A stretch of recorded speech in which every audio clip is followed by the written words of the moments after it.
জীবনের কোন সময়টুকু যদি তোমার দরবারে পছন্দনীয় না হয়, আজকের এই সময়টুকু তোমার বাইরে গায়েবে নিয়াজে কবুল আর মঞ্জুর করে নাও।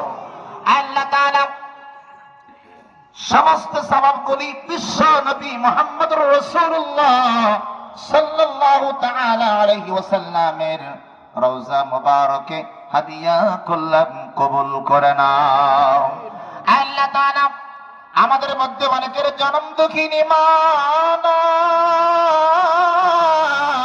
নাই, অনেকের জন্ম দুঃখী বাবা দুনিয়াতে নাই, দাদা নাই রে দাদি নাই, আপন জন দুনিয়া থেকে বিদায় নিয়ে চলে গেছে।